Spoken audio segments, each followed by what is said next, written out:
How far ahead do you plan what you're going to say before you begin speaking? I'm sure you can think of some instance in which you should have spent more time planning what you were going to say. Sometimes we might have a sentence planned, other times maybe only a few words. But what is the bare minimum amount of information which must be planned before speech can begin? Could speech begin before even a full word has been planned? Let's consider an example. Suppose you're ordering a variety of books online. While some of the books are in stock and ready to be shipped, others are back-ordered.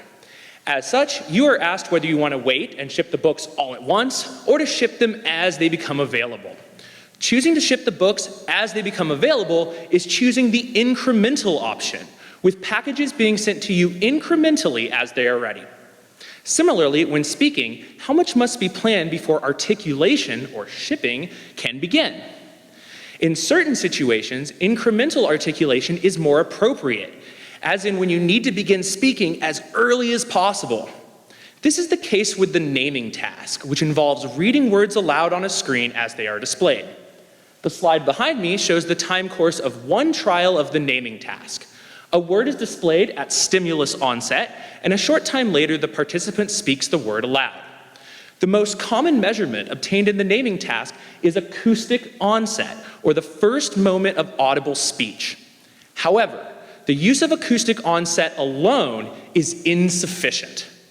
If it is assumed that the first moment of sound represents the end of all planning, incremental articulation within a word is being completely ignored.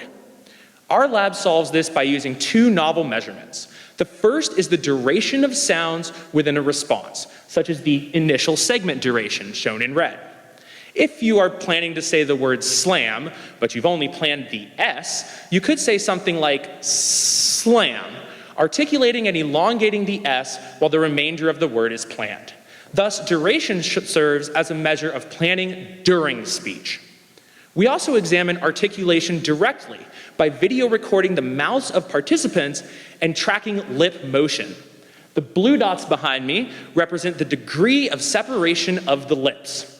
Articulatory onset, in blue, is defined as the first moment of lip motion and can be used to examine articulation before speech is produced. Using such measures, we have conclusively found that, contrary to dominant theories of speech production, articulation of a word can begin with knowledge of the first letter only. This simple empirical finding has huge implications for designing studies, choosing measurements, and building models of speech production. Thank you for your time.